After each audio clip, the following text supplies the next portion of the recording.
Hi Vikash, thank you for posting your birthday and allowing me to do your birth chart reading. I went ahead and pulled your cards, so I'm ready to go. We will start with your rising sign. So your rising sign is going to be how you appear when you first meet people and in new situations. So it's the first impression that people get from you, and also kind of like a little sprinkle over your personality. So you have your rising in Cancer, the watery sign of Cancer, and this is engages perceptively, quiet and observant, expresses emotions, can have a familiar aura, and can be a bit insecure. So when you first meet people, you might feel a little bit insecure or something. You might not know what that's all about. It's just your rising sign. After if you don't meet them a few times, boom, your Aries is going to kick in, and that's out the door. So you probably already know your sun sign is Aries, and your sun is how you take action, how you want to be seen in the world, and just basically your actions. So you have it in the fiery sign of Aries, and Aries is the I am, and this is exist individually. They're the lone wolf. They're first to start, could lack follow through. So while Aries is the initiators and they tend to start things, sometimes they have trouble finishing what they start.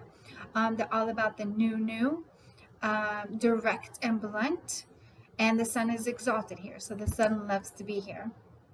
Next, we'll have your moon.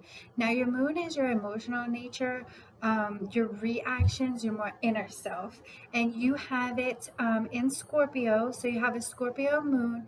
Now, I will mention that the moon falls here.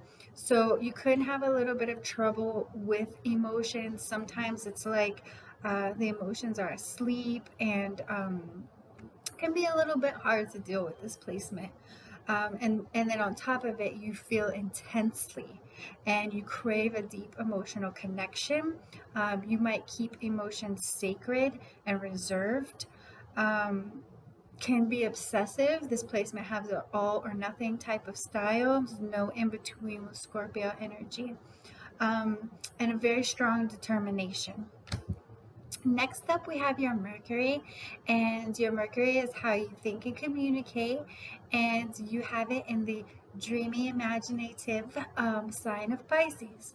So, your thoughts can either be a beautiful dream or a nightmare, a scary nightmare. So, hopefully, they're a dream.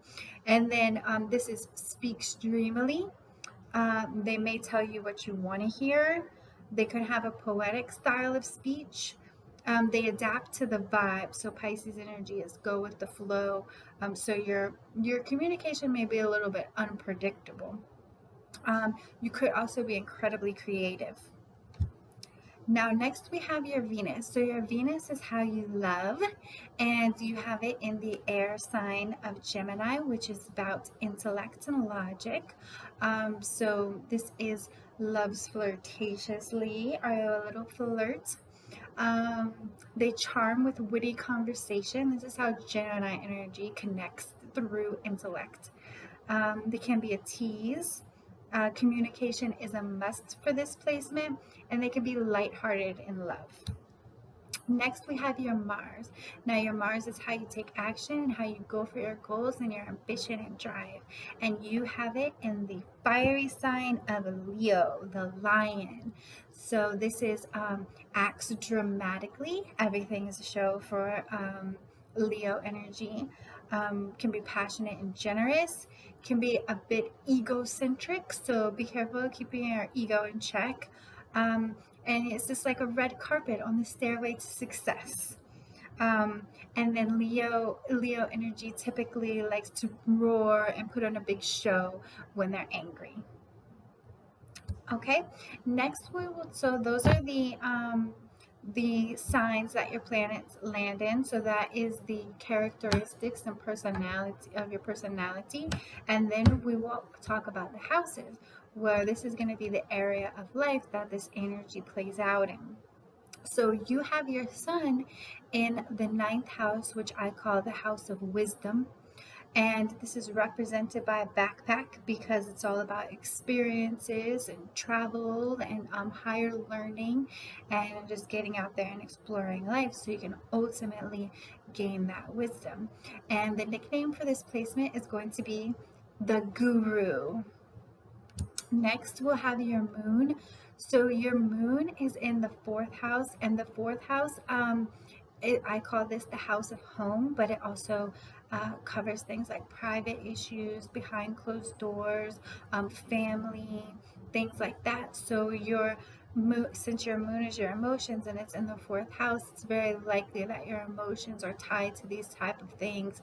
Having that home, whether it be a physical material home or a home inside yourself, is essential for your emotional security, making sure your family's straight, and memories and things like that. Your emotions are going to be tied to these things.